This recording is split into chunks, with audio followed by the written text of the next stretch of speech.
El gobierno de la tarde. Continuamos en el gobierno de la tarde, son las 5 en punto. Lo que José Luis termina unas gestiones del otro lado de la cabina, nos incorporamos don Fafa Taveras y Esteban Delgado. Buenas tardes, Fafa. Buenas tardes, mis amigos. Yo vengo hoy sabiendo que hay toda una ola de especulación sobre mi permanencia o no aquí. Y yo quiero decirle que yo no quiero tratar ese caso hoy. Le debo esa explicación a la gente. Porque hoy mi hija primogénita, Cira, cumple años. Y yo quiero decirle que uno es débil con su primer hijo. Y más cuando era una palomita que ella nació con la intervención americana aquí. Y se forjó estando yo preso yendo a verme a la cárcel. Así que yo desarrollé con ella un amor muy especial. Y por eso yo no quiero hoy vincularme con nada de tensión y puedo dejarlo para el lunes. Hablamos de esas cosas. Hoy yo vengo con el espíritu más tranquilo y bajo la conmoción del amor que representa celebrar ese aniversario. Por eso, después hablaremos para aclarar todas las cosas que yo he recibido. Sí les ratifico a mis amigos que no se preocupen, que yo prefiero 1000 veces pasar trabajo que pasar vergüenza. Oye, tú tienes que aclarar, no dejar para el lunes esa aclaración, porque eso fue lo que generó toda la especulación del día de ayer y de antes de ayer, Fafa. No, pero ¿a qué se debe? Dino porque... No, yo no quiero más. Lo estoy invitando a ustedes que vayan a compartir conmigo esta noche a casa. Bueno. Un rato. Y ahí tú nos dirás. Y ahí podemos hablar. Pues yo lo voy a decir en Twitter. Como yo no guardo nada en Twitter, el tiro de una vez cualquier cosa. Yo lo que sé es que no hay ningún tipo de inconveniente. No hay problema. Buenas tardes, Eddie Alcántara. Buenas tardes, don Fafa Taveras. Saludos a José Luis Mendoza, a los amables oyentes de esta Z101, el gobierno de la tarde. Saludos, por supuesto, a don Francis Villarona y al equipo técnico que siempre está aquí, haciendo posible esta transmisión hasta las 7 de la noche. Miren, ustedes vieron hoy en primera plana de un periódico muy influyente de la República Dominicana el anuncio que hizo la fiscal general de Puerto Rico. ¿Tuviste, Esteban, hasta dónde la República Dominicana ha sido permisivo con la entrada de gente a la que tal vez ni siquiera investiga? Y tiene Puerto Rico que decir en el día de ayer lo mismo que dijo Colombia cuando vino aquí. Colombia, óigame bien para que ustedes sepan, Colombia vino aquí a buscar a un narcotraficante que estaba disfrazado de empresario con parte de sus efectivos colombianos a apresarlo aquí. Y hoy la noticia, que a mí no me sorprende, porque yo he dicho que cuánta gente hay disfrazados de empresarios que vienen aquí a aparentar lo que no son, pero que actúan en complicidad con sectores militares y policiales que se prestan en este país, no todos, algunos, para todo ese tipo de vagabundería. Bueno, pues acaban de decir, y esto lo conecto con lo que dije en el día de ayer, de que aquí hay gran parte de una banda de narcotraficantes y sicarios que Puerto Rico está persiguiendo desde el año 2011. La fecha no la dijeron ellos, pero yo leí los periódicos de Puerto Rico en el día de hoy. Y para mí es penoso que cuando viene a ver uno está conviviendo con todos ellos y uno no sabe quiénes son, porque nuestras autoridades no investigan aquel que viene a la República Dominicana a hacer una inversión en condiciones de empresarial y que ni siquiera le tiran en un historial, porque tal vez no tenemos la capacidad. Y todo eso de investigación y de inteligencia es guaje. Y están aquí. Tiene otro estado que decir, están allá en Santo Domingo. el paraíso de los mafiosos, del que quiere ir para allá y esconderse y lavar su cuarto y hacerse pasar por lo que usted quiera, hasta por político influyente, vaya a ese país que ahí cualquier vaina puede pasar. Y uno se queja porque uno no sabe estar conviviendo con ellos. Porque tú vas a los restaurantes, tú tienes clientes que te llegan nuevos de diferentes nacionalidades, tú no sabes si ellos están en eso. Tienes tú que ponerte a investigarlo, pero son organismos de inteligencia que tienen que decirle a este país o decirle, mire, usted no puede estar aquí, usted tiene que ir. Oye, una banda, Esteban, que ejercía una posición frente a sus adversarios tan cruel que dice la fiscal que según revelación de los mismos miembros de esa banda, a las personas que asesinaban se lo echaban a los cocodrilos para que se lo comieran. Vaina que ni en la película. Hoy el director del DNI, el señor ex almirante o almirante retirado y director de la Dirección Nacional de Investigaciones, Cifrido Pared Pérez, hizo referencia a que, bueno, de que se está haciendo una investigación y que incluso los organismos de seguridad están dispuestos a enviar hacia Puerto Rico algún tipo de, algunos emisarios, incluyendo al propio director, el general Alburquerque, el presidente del Consejo Nacional, del Consejo de la DNC, de la Dirección contra Drogas, porque como una forma de reacción ante la información que se ha publicado sobre los antecedentes de este supuesto empresario, pero de todas maneras con antecedentes de narcotráfico, que fue asesinado en La Romana. Entonces, a veces uno lo que se pregunta es, ¿qué es lo que hace la Dirección Nacional de Investigaciones, el DNI? Porque lo que tenemos en el DNI es una posición reaccionaria de que cuando ocurren este tipo de escándalos, entonces los medios de comunicación van, entonces el general Cifrido Pared los recibe y entonces ofrece una información sobre el tema, porque él es una persona bastante receptiva, ciertamente, pero lo que digo es que entonces, o sea, tenemos una actitud reactiva ante las informaciones que se publican sobre asuntos que tienen que ver con inteligencia y que deberían haber sido investigados previamente y haber sido incluso resueltos previamente o evitados previamente precisamente por ese organismo de inteligencia con que cuenta la República Dominicana, que es la dirección, que es el DNI, o sea, que para eso que funciona, o para eso es que existe, tiene su despacho en el Palacio Nacional inclusive. Pero la verdad es que no ocurre así.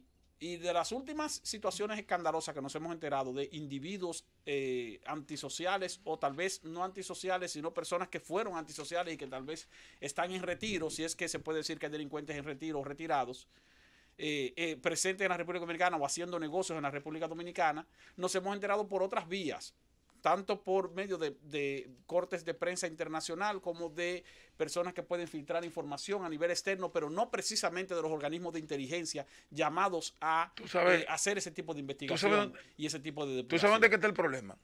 ¿Y por qué la preocupación? Porque nosotros nos hemos vanagloriado los últimos meses de haber eliminado el visado con países que tienen índice de criminalidad tan alto que nadie se motiva a hacer turismo. Y si usted elimina el visado para que muchos de esos delincuentes de esos países con los que nosotros hemos eliminado el visado, la frontera aérea, le da la gana de venir aquí a crear o sostener sus estructuras delictivas, lo van a hacer sin ningún tipo de oposición. Sí, Eddie, pero ese es el que ¿Tú sabes viene, por qué? ¿Tú sabes por qué? Viene como turista, Eddie, pero ¿Tú sabes que por tal qué? vez no hay que depurarlo. No, que no, pero que viene a hacer negocio. No, que no viene como turista. Y viene y se instala como empresario en el país. No, mira, y luego nos damos cuenta que era un delincuente. No, pero mira, no turista, mira. Por ejemplo, si de El Salvador vienen ahora mismo 5 o 6 tipos que viven del narcotráfico y del tráfico de quién sabe qué otra cosa, se instala aquí, porque no tiene ni siquiera restricciones para entrar aquí. Como un empresario aquí, se instala ese negocio contigo. Tú le quedas mal cuando te arranca la cabeza a ti y a la familia, porque tú no sabes con qué está bregando. Entonces, vienen de Honduras, también van a hacer lo mismo. Entonces, un país que es tan vulnerable como el nuestro, yo creo que eso hay que repensar ese tipo de temas. Y nosotros seguir abriendo fronteras con países tan peligrosos, nosotros no tenemos posibilidad de filtrar lo que entra en la República Dominicana. Aquí entra el que le da la gana. Se instala el que le da la gana. Sobre la base que aquí se están invirtiendo capitales y hay nuevas empresas y usted no averigua la procedencia de esos recursos. Más cuando usted vaya a cambiar un cheque de $1 millón, tiene que decirle de dónde diablo sacó y hay que buscar papel y buscar toda la vaina. Y han creado una ley de lavado de activos que solamente perjudica al chiquitico que le pagan $1 millón. Porque este país regula a los regulados. Exactamente. Regula a los que están regulados. Ahí estoy no de acuerdo. regula a los que no están regulados. Exacto. Ahí estoy no se preocupa por buscar o llegar a investigar a las personas que como no están regulados pueden hacer cualquier tipo de operación y como no existen, entonces eso se puede registrar como otros servicios. Claro. Eso se puede registrar como errores y omisiones. Porque, eso se puede porque la registrar transacción... Porque las operaciones que hace el chiquito aquí, el que va a comprar una casita o va allí a sacar un apartamento para que le presten unos cuartos, con intereses inclusive a veces onerosos. Entonces a ese de que lleva $1 millón hay que hacerle un show en una entidad bancaria. A ese sí. Entonces estos empresarios vienen y mucha de esta gente que está manejando fondos públicos, manejan todos los cuartos del mundo y eso no tienen oposición. Pues no se la hacen. ¿Quién diablos se atreve a hacerse en una entidad bancaria? Entonces tú coges a un tipo, un individuo, que tú no sabes quién es, llega a la República Dominicana, compra una casa en $3 millones en Punta Cana, en Cacana, donde sea haya cana. O venga aquí, se instala aquí como empresa y nadie investiga de dónde llegó ese señor ni cómo se llama.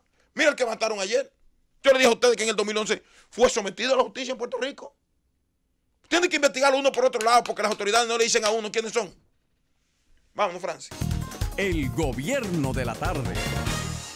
En el gobierno de la tarde, 5:13 minutos. Esteban Delgado. Vamos a leer el boletín de esta el boletín de la hora. El boletín de la hora. El ministro de Medio Ambiente y Recursos Naturales, en coordinación con el Ministerio de Obras Públicas y el ministro de Defensa, activó el Plan Preventivo de Emergencia, PPE, para evitar los incendios forestales en este periodo de sequía y se impida la tala de árboles. Durante una reunión, el titular de Medio Ambiente, Ángel Esteves, dio instrucciones para que se disponga la logística necesaria para que 300 brigadas y sus equipos técnicos a nivel nacional intensifiquen la vigilancia para evitar que agricultores o desaprensivos talen árboles o prendan fuego en bosques, lomas y montañas.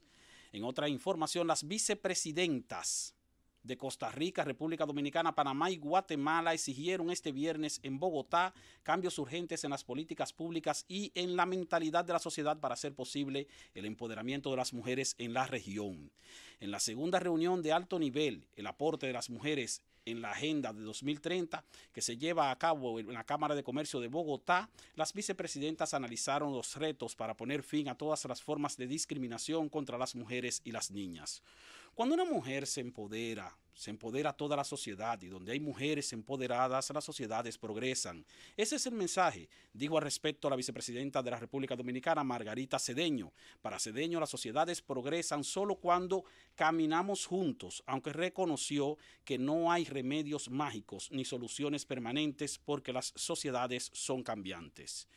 En otra información, el costo de las elecciones primarias que se llevarán a cabo el próximo 6 de octubre se repartirá entre el Estado y los partidos políticos que lleven a cabo este proceso en porcentajes aún por determinar, dijo este viernes el presidente de la Junta Central Electoral, Julio César Castaños.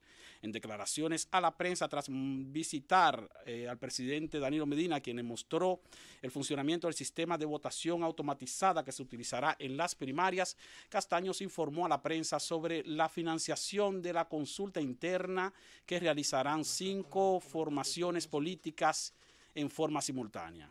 Estamos viendo los mecanismos para que el Estado dominicano pueda aportar para las primarias sin que se contravenga el presupuesto nacional de este año 2019, dijo Castaño a preguntas de los periodistas. La Procuraduría General de la República informó la mañana de este viernes que tan pronto las autoridades dominicanas se enteraron de las declaraciones ofrecidas por la fiscal federal de Puerto Rico sobre la posible presencia de miembros de una peligrosa banda boricua, procedieron a ponerse en contacto con las autoridades federales de esa isla. La institución informó que la Procuraduría General de la República, la Policía Nacional, la Dirección Nacional de Control de Drogas y la Dirección Nacional de Investigaciones ampliarán toda la información posible que puedan recibir desde Puerto Rico para luego abrir una investigación y determinar si ciertamente los integrantes de esa red estarían en el país. Y finalmente una nota curiosa, 7 bomberos tuvieron que intervenir en la pequeña localidad de Bersheim, al oeste de Alemania, para rescatar a una rata demasiado gorda que había quedado atrapada en un agujero en la tapa de una alcantarilla. ¿Le salvaron la vida? Con el material adecuado, los bomberos levantaron la pesada tapa de la alcantarilla y lograron liberar al animal en apenas 3 minutos. La difusión de las imágenes sobre este peculiar rescate, disponibles en Z Digital, desató en los medios y en las redes sociales preguntas sobre el costo para las arcas públicas de esa ciudad, en procura de desplazar a 7 bomberos para salvar a una rata, y sobre la pertinencia de recuperar a un animal que las autoridades sanitarias consideran conveniente combatir. Ese es el gran problema. Vamos a comenzar con los comentarios. Tú sabes que a las 6 de la tarde tenemos aquí a Gary. Bueno, pues los comentarios son inmediatamente A cargo de Fafa Taveras. Fafa Taveras. La pregunta... Que no comentó ayer. Sí, hay invitados. Sí. Tenemos 2 invitados hoy importantes. Entonces, así que vamos a escuchar su comentario. Como yo estuve ausente ayer y ha estado circulando con relación a mí un conjunto de informaciones, y yo dije que yo no quiero tratar eso hoy, sino que el lunes lo hacemos porque yo estoy particularmente de fiesta por la conmemoración de un día como hoy, haber tenido entre mis manos de madrugada en la clínica San Rafael a mi primera hija, Cira Taveras. Entonces, desde ese punto de vista yo quiero concentrarme, por tanto, no en la clásica política de confrontación con la que uno está asociado, que es de comentario siempre frente al poder, y yo quiero simplemente incorporar hoy una muestra de la irracionalidad de nuestra política. En Santiago, un arzobispo llamó a los políticos a tomar en cuenta la realidad y a tratar de que la política no siga siendo solo un instrumento para el beneficio de los que la manejan y no un mecanismo de servicio. La Iglesia Católica puede jugar un gran papel en la medida en que sea capaz de inculcar en el alma de la gente que no es verdad que la política da licencia para hacer de todo, para usted enfrentar directa o indirectamente cualquier coyuntura, transferir recursos que usted pueda aprovechar y sabiendo que no va a pasar nada, porque en el fondo aquí no hay ningún poder judicial. Y digo que no hay ningún poder judicial por un detalle. La Constitución habla de los 3 poderes del Estado y usted escoge con participación de la gente al Ejecutivo y al Poder Legislativo, pero el Poder Judicial, que es el árbitro, no procede para tener autonomía directamente del pueblo, sino del que predomina entre el Poder Ejecutivo y el Poder Legislativo. ¿Y qué representa eso? Que tenemos un país donde usted no puede confiar en una justicia que usted sabe no expresa ni la voluntad popular ni tiene autonomía, que ella es colocada ahí sobre todo por el predominio del control del poder. Tener una policía que es nombrada en el fondo, no escogida, que no tiene independencia, es aceptar en el mejor de los casos que este país no tiene justicia creíble. No importa la calidad o la honradez de sus miembros. Es verdad que no son todos unos vagabundos los miembros de la justicia, ni son todos unos mercaderes, pero hay un hecho cierto. ¿De quién depende? No es lo mismo usted saber que es escogido por un procedimiento claro, donde no hay duda de que ha sido su calidad o la relación con las fuerzas populares o ciudadanas la que han decidido su cargo. No es lo mismo a usted saber que tiene que cabildear, a pesar de su calidad, cabildear con los que deciden para que los nombren. Y hago esta situación porque a propósito de que está pendiente la elección del Tribunal Superior de la Justicia y ya han aparecido personas que comienzan a expresar su retiro o su repliegue. Y el número de los que aspiran es bastante alto, más de 80. Ahora estamos frente a una realidad. La justicia es lo que garantiza la paz y el funcionamiento de una sociedad. Porque cualquier conflicto entre personas, usted puede asegurarse de que podrá ser resuelto en la justicia sin la mediación y la interferencia de las relaciones o de los vínculos de la autoridad o del poder social. Cuando eso ocurre, entonces la gente sabe que no tiene por qué resolver por su propio lado, a la fuerza o con cualquier recurso, un conflicto con otro, porque en la justicia hay garantía. Entonces, una justicia con garantía es un factor que ayuda a mantener la paz y a alimentar incluso el incremento delincuencial de un país. Lo sanciona, usted sabe que puede recurrir a ello y no hay manera de evitarlo. Pero cuando hay una prostitución general como la que tenemos nosotros en este país, donde la forma de selección de los funcionarios hasta ahora ha dependido de los recursos y de los medios o del apadrinamiento, la complicidad de la otra parte que maneja el poder. En una situación como esta y en medio de un Estado que está marcado por el incremento delincuencial, yo creo que para qué pensemos en la justicia. Y aquí lo que se está anunciando es que se va a repetir el procedimiento para escoger una justicia que va a depender de los que la nombran, que no es verdad que se van a escoger las diferentes documentaciones donde están establecidos los pareceres o los elementos de formación, de experiencia o de confiabilidad de los que aspiran a ser jueces. No, nadie tiene duda, y en este caso más que ningún otro, que el predominio del poder decide la composición de la justicia. Y en este caso, donde están sobre la mesa la diversidad de conflictos en la República Dominicana, pero también la afirmación de Danilo Medina de que está dispuesto a correr todos los riesgos para seguir luchando a su manera por los mejores intereses de este país.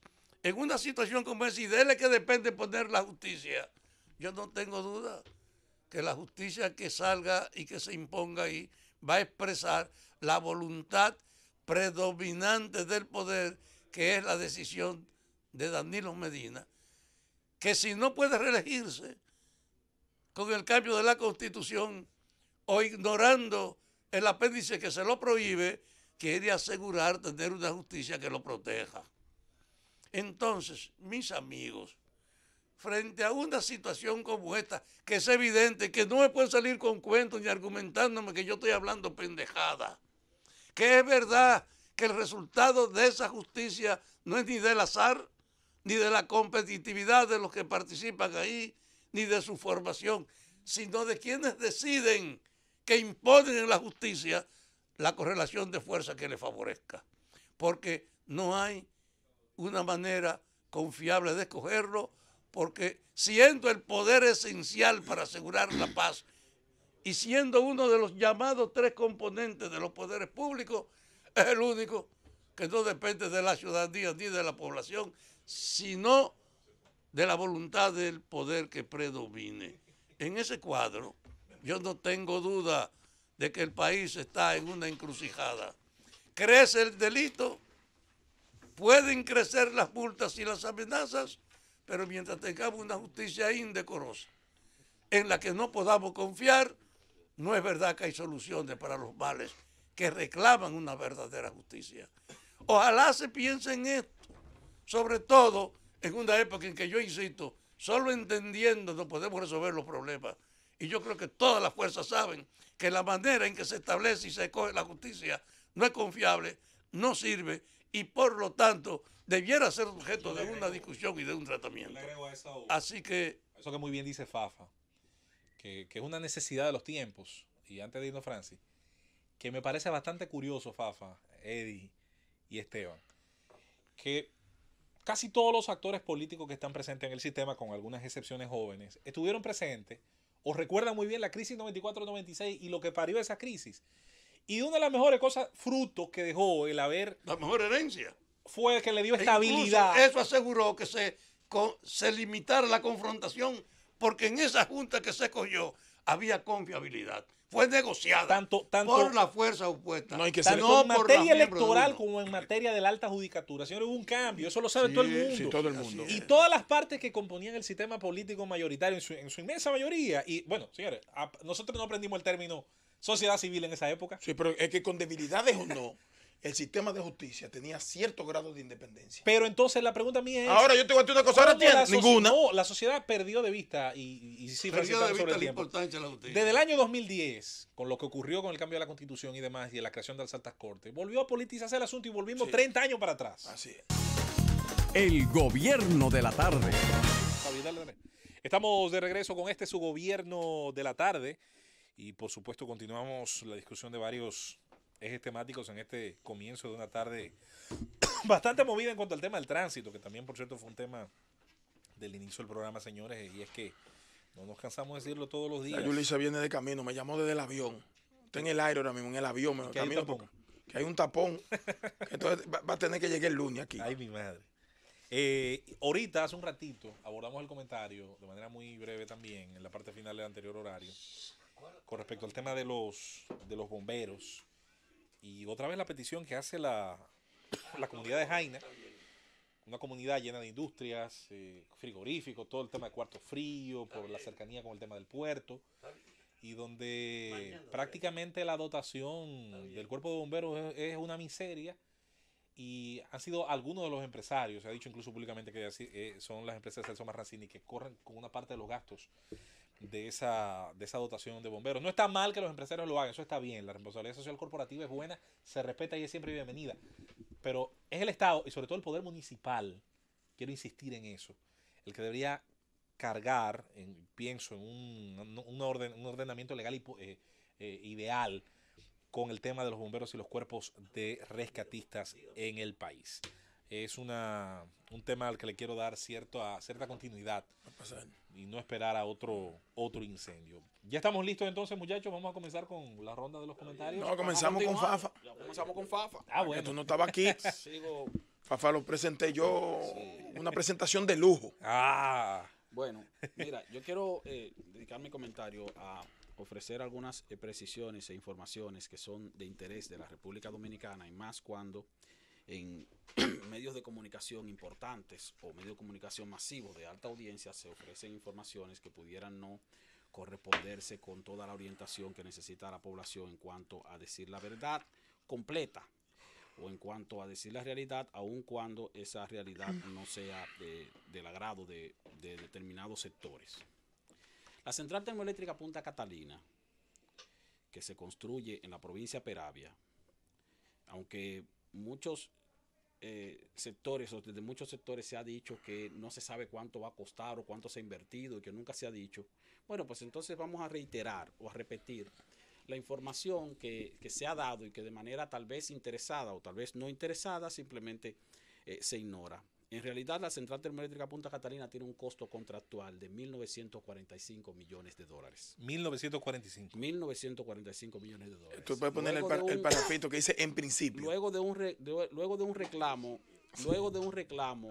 que hizo el consorcio constructor, que es el consorcio de Brest, Limón Estrella, por el orden de los 708 millones de dólares, el gobierno dominicano se negó a aceptar ese reclamo, pero se llegó a un entendimiento con ese consorcio en procura de terminar la obra, y ese entendimiento implicó la identificación de un fondo de contingencia de 336 millones de dólares.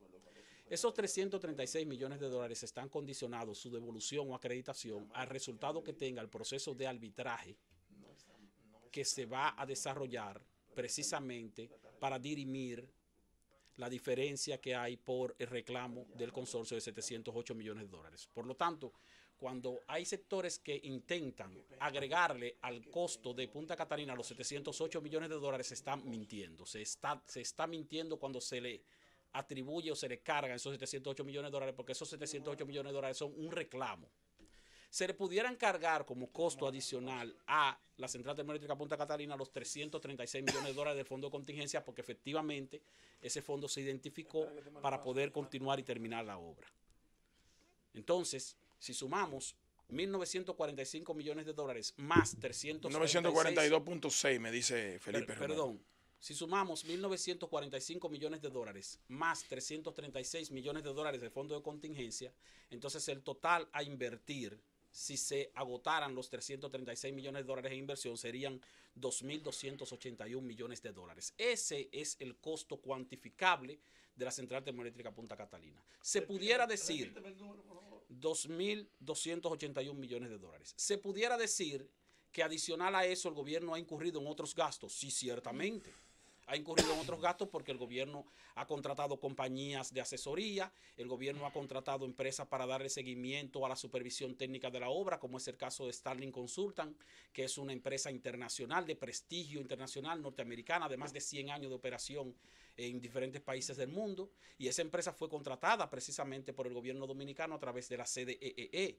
Por un monto no de 23 millones de dólares, como se ha dicho, ni de 25 millones de dólares, como se ha dicho, no, por un monto de 27 millones de dólares.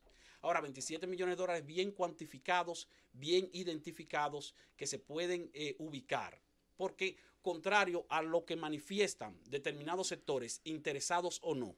Pero ¿cuál es el papel de esa compañía que le dieron 27 millones de dólares? Tuvo a cargo el diseño técnico de la obra, de la planta, y aparte que tuvo a cargo el diseño técnico de la planta, tiene a cargo también el seguimiento a los parámetros técnicos. Eso no estaba dentro del costo que estaba pautado. Entonces, eso no está dentro del costo contractual, porque eso es una contratación que se hace, que hace el contratante, en este caso la CDE, para asegurarse de que la obra se construya bien. Entonces, se contrata a asesores o a compañías que tengan un expertise bastante de experiencia en el área para que entonces... Por 27 millones de dólares. Sí, son 27 millones. Entonces, esos son costos adicionales. Ahora, no sobrevaluación, pero aparte de eso, mucho menos manifestaciones, interesadas o no, de que, porque esa es la frase preferida de los adversarios del gobierno y de los que quisieran desacreditar al gobierno por esa vía, equivocadamente. La frase preferida de decir que Punta Catalina es la mayor expresión de corrupción del gobierno. Esa es la frase preferida de los adversarios del gobierno, de los que tal vez quieren buscar algún tipo de argumento para confundir a la población. Bueno, pero la realidad es que no. La realidad es que Punta Catalina no es la mayor expresión de corrupción del gobierno, porque todo lo que se ha invertido en Punta Catalina, todo lo que se ha invertido en esa central termoeléctrica está debidamente cuantificado. Y es verdad que la obra va a costar más de 2.281 millones de dólares. Sí, es verdad por lo que si no le dan los 708 que está pidiendo la Odebrecht. No, perdón, porque hay porque hay contrataciones adicionales, como he dicho, y hay gastos adicionales en los que incurre, por supuesto, el Estado cuando manda a hacer una obra. Por ejemplo, hay un personal de la CDEE que acompaña el seguimiento a la obra y ese personal lo paga el Estado dominicano. Un personal mínimo, pero lo paga el Estado dominicano. Por ejemplo, se ha tomado financiamiento para la obra y cuando se toma un financiamiento se paga una tasa de interés. Bueno, esa tasa de interés también tú pudieras identificarlo como un costo adicional. Bueno, pues está bien, identifíquelo como costo adicional. Lo que no se puede hacer es pretender venderle a la población la idea de que Punta Catalina es un instrumento de corrupción sin tener ningún tipo de evidencia, ningún tipo de prueba, ningún tipo de documento que demuestre que en la central termoeléctrica Punta Catalina ha habido corrupción. Claro, usted puede tener la percepción que usted quiera. Ahora, en su momento, cuando los sectores interesados o no tengan la oportunidad de auditar, de revisar y de verificar todo lo que tiene que ver con la obra, se van a dar cuenta de que ahí tal vez se ha gastado más de lo que se calculó inicialmente, pero nunca ha habido desvío de dinero y todo lo que se ha invertido y se ha cuantificado y está debidamente cuantificado. Ahora también hay quienes dicen que en Punta Catalina no se sabe cuánto se ha gastado. Bueno, pues déjeme decirle que hasta finales de enero de este año, la información que se tiene hasta finales de enero de este año es que en Punta Catalina se han invertido 2.117 millones de dólares. 2.117 millones de dólares hasta enero de este año. Vamos a decir que en febrero se ha invertido más, pero tú sabes que las informaciones sobre desembolsos no se dan de inmediato, sino que se van dando en la medida Quizá, en que quizá el gran llega la reclamo, información. Esteban, sea, y excusa la introducción de tu comentario, sea que como muchos otros gobiernos, el problema de las grandes obras es el punto de arranque proyectado y el punto finalizado del tema de los desembolsos. Es decir, ¿qué se proyecta al inicio? Si son 700, 800 y termina siendo No, lo que pasa- X Se o Y. proyectó al inicio, Los 1.942 millones de dólares era llave en se mano. proyectó al inicio 1940, Eso fue lo que se le vendió a este se país. proyectó al inicio 1945 millones de Llave en dólares. mano. Y luego se buscó un fondo de contingencia condicionado de 336 millones de dólares. Ojo, cuando se buscó ese fondo de contingencia, quien lo informó fue el Estado Dominicano. Quien lo informó fue el gobierno. La CDEE lo informó. Miren, se están buscando 336 millones de dólares como fondo de contingencia de manera transparente. Ahora, ¿de dónde ha salido el dinero? ¿De dónde ha salido los 2.117 millones de dólares que se han invertido? Bueno, esos 2.117 millones de dólares provienen de las siguientes fuentes. 595 millones de dólares de una emisión de bonos soberanos que hizo el gobierno dominicano y que se anunció y que se informó y que fue previamente aprobada por el Congreso Nacional. El Congreso que controla Danilo Medina, el Congreso que es un sello gomígrafo, lo que usted quiera, pero fue aprobado por el Congreso Nacional una partida de bonos soberanos por 595 millones de dólares y entonces ahí hay 595 millones de dólares. Otros 291 millones de dólares provienen de lo que se llegó a desembolsar de un préstamo con un pool de bancos europeos, que era un préstamo de 632 millones de dólares. Solo se llegó a desembolsar 291 millones de dólares. La otra parte no se llegó a desembolsar, no se ha desembolsado por diferentes razones. Y entonces le pido que por favor me dejen terminar mi comentario porque simplemente quiero ofrecer la información. Ese comentario era para un lunes. Simplemente que no, ese comentario es para aclarar las informaciones no reales números. o las informaciones sin base de veracidad que se pudieran haber dado en medios de comunicación de tanta audiencia como este o en programas de tanta audiencia como este. Entonces decía 595 millones de dólares de bonos soberanos, 291 millones de dólares del financiamiento del pool de bancos europeos, que solamente se desembolsó esa cantidad de los 632 millones de dólares, y otros 1.231 millones de dólares de recursos propios del Estado, de recursos del presupuesto del Estado, recursos del presupuesto que el gobierno tomó para invertirlos en esa obra. Esas son las fuentes de lo que se ha invertido en la Central Termoeléctrica Punta Catalina hasta ahora. Dije 2.117 millones de dólares. Todavía queda entonces una parte importante del fondo de contingencia de 336 millones de dólares que se seguirán invirtiendo en la medida en que vaya avanzando la obra, que ya, como todos sabemos, la primera unidad de esa central termoeléctrica comenzó a operar, hizo su primera prueba exitosamente y entonces va a continuar y se va a continuar con los trabajos de la segunda unidad. Hago esa aclaración simplemente para que los amables oyentes tengan la información sobre la realidad de esa central termoeléctrica. Lo demás, señores, son expresiones que tal vez cualquiera quiera escuchar, interesadas o no, repito, de adversarios del gobierno que simplemente quieren desacreditar la imagen del gobierno a través de esa obra. Lo único que quiero decir, y pueden, después que yo termine de hablar, pueden volver a desacreditar a Punta Catalina. No, nadie está desacreditando nada. Nadie está desacreditando nada. Porque tu verdad no es absoluta. Discúlpame. Que yo no estoy condicionando lo que uno va a decir. Perdóname. Pueden volver a desacreditar a Punta Catalina. Yo volveré otra vez a aclararle al país la información real y transparente sobre la situación de Punta Catalina. Esa es la realidad.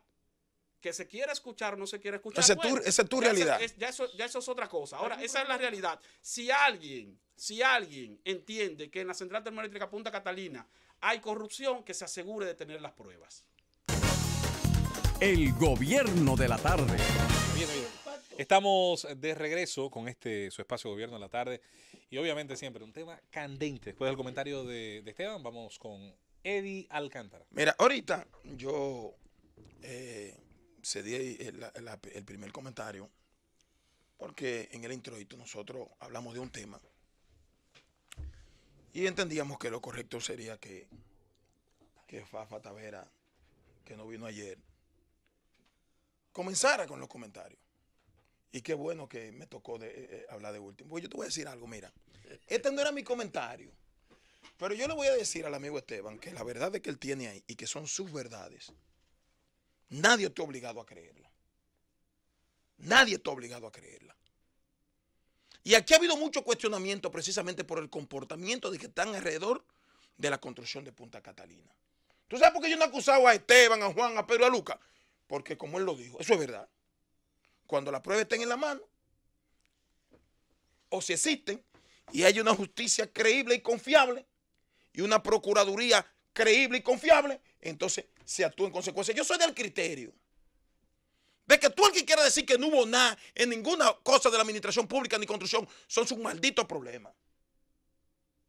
Pero llegará el momento en que tú tienes que responder a los cuestionamientos, especulativos o no. Especulativos o no. Pero en este momento, tú sometes un expediente y tú sabes que por el no bis in idem tú no puedes en el futuro volver a someterlo. Tú sabes lo que va a pasar si lo sometes. Y no ha pasado aquí con qué sé yo qué Ruiz, con qué sé yo qué Bautista. No, está bien, óyeme, si no hubo nada, como él dijo, número de los cuales yo no creo. Oye, a ti yo te puedo pedir en tu comentario, a Esteban, no, un agregado nada más. El Partido Revolucionario Moderno se negó a firmar el pacto eléctrico porque el Estado no le hizo caso a una solicitud de fondos que era contratar una unidad investigadora internacional libre de sospecha para que verificara las denuncias de que ahí ha habido una normalidad en la administración y prefirieron no firmar el pacto para abrir eso. Y yo lo que digo sobre este tema, bueno, son tus verdades. Y es lo que tú quieres decirle al país. Bueno, pero el país tiene derecho a que alguien le informe sobre una investigación seria que se haga, no en Punta Catalina, en toda la ejecutoria del gobierno de Danilo, del de Leonel, del de Balaguer, toda. No quiere imponerle a una sociedad tu verdad.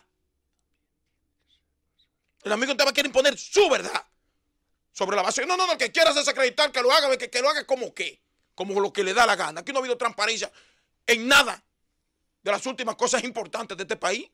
Aquí todo el mundo tiene derecho a quejarse o no. Si hay limitaciones, entonces no la tiene, o amordazamiento del expreso, no tiene que ponerla a él. Esa es su verdad.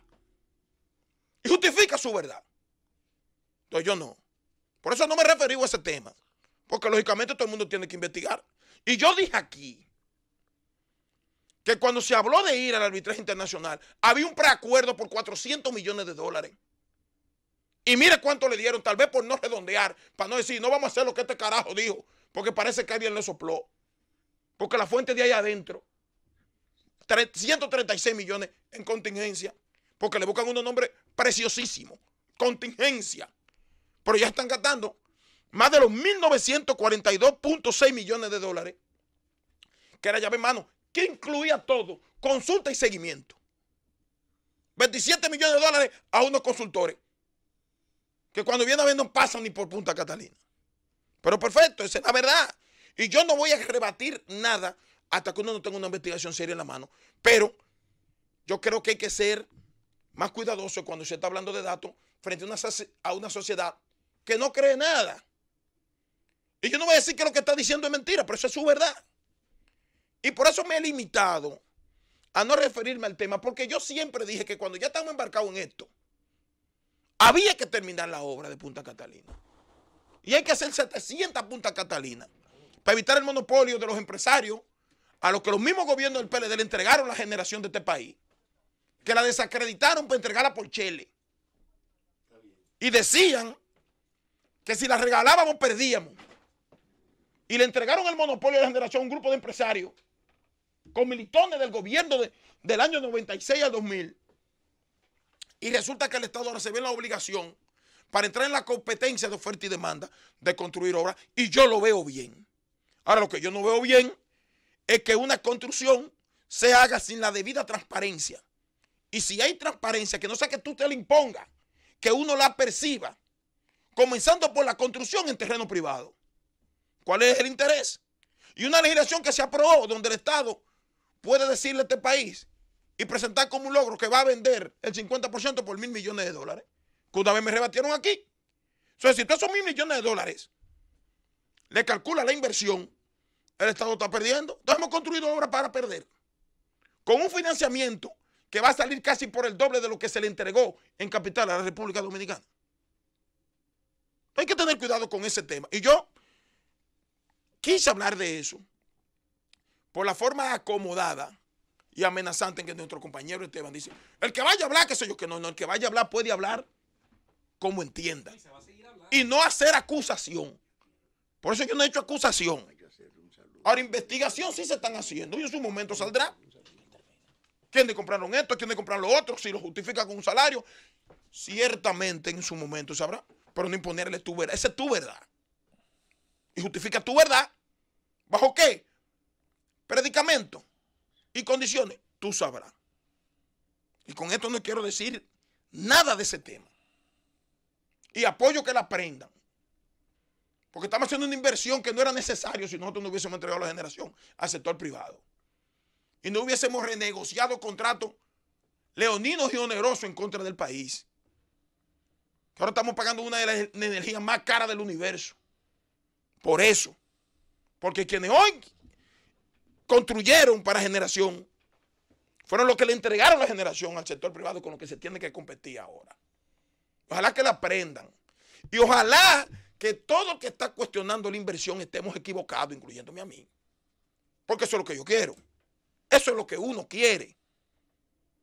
Y yo quería dejar eso claro solamente. Y decir, por último, que ojalá, y muchos de los que no quieren que lo cuestionen entiendan que uno lo hace porque son recursos del Estado Dominicano. Y que yo creo, yo personalmente, que conozco a Rubén Bichara, yo lo conozco hace mucho tiempo. Y para mí, Rubén Bichara, yo no sé si los que están alrededor, ni quien está por encima de él o por debajo de él, pero para mí es un hombre honesto. Para mí, para Eddie Alcántara. Porque lo conozco, ¿eh? Tal vez si en la investigación sale alguna cosa, bueno, me desengaño. Pero yo lo conozco a Rubén. Y Rubén para mí es un hombre honesto. Pero que dejen que uno pregunte, cuestione, pues son cuartos de uno. Yo quería hablar, decir sobre eso. Eso era que quería decir sobre eso. Pero Y te voy a decir algo. tengo una invitación para ti aquí yo. ¿De quién? Tengo una invitación para ti. Dígamelo. Mira, en Jarabacoa se van a reunir todos los dueños de telecables del país. Y ahora mismo, Pablo Grullón, dueño del telecable de Moca, del telecable de Tamboril, del telecable internacional de Santiago y pana full de Cristóbal Paulino, un amigo de la Z, te invita a ti para que vaya también a Jarabacoa mañana, porque allá estarán Kiki Antún y Genao también en ese encuentro. Así que yo te hago la extensión para que tú sepas que tienes un chance para reunirte con esta élite del telecable que en Jarabacoa en La Vega, estará mañana el encontrándose. Domingo. Pero yo estaré en Jarabacoa mañana, pero Y además, mira quién es que te invita. ¿Quién es? El amigo de nosotros, de Cristóbal Paulino. ¿A qué hora es? Mañana, temprano, para que tú sepas cómo son. Bueno, estaremos. Y de lo otro, un solo dato. Es verdad que tú puedes tener razón, le digo al amigo nuestro, pero tú sabes lo que es pedirle al gobierno que se cree una comisión internacional confiable de indagatoria, que haga una evaluación para que todas estas dudas se despejen.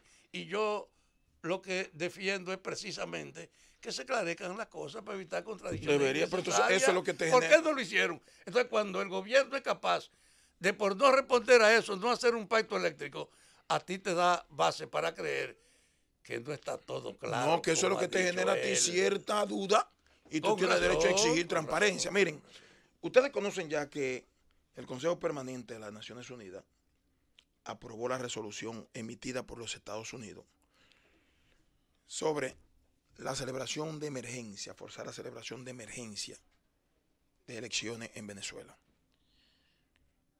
Y también obligar al ingreso de la ayuda humanitaria que está postrada en la frontera con Brasil y en la frontera con Colombia, específicamente en Cúcuta.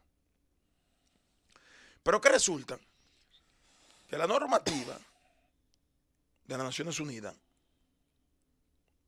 tienen el veto de los países más poderosos del universo, incluyendo Rusia, China y Estados Unidos, que aunque de 9 votos a favor y 5 en contra, que aprobaron la resolución de los Estados Unidos, bueno, por Rusia y China, que se oponen a todo lo que los Estados Unidos, a todas las iniciativas que los Estados Unidos proponen. Eso es su naturaleza. No importa que lo esté llevando el quien lo trajo, esos paisitos. Vetaron y por ende no se puede ejecutar la resolución que se aprobó. También le rechazaron la propuesta de Rusia y de China, que proponía diálogo que no es posible en Venezuela y el respeto al gobierno que ellos dicen que es constitucional de Nicolás Maduro. Pero hay una incertidumbre con relación a esto porque Rusia reconoce en el día de hoy que Estados Unidos pudiera buscar el pretexto que sea para tratar de intervenir en Venezuela.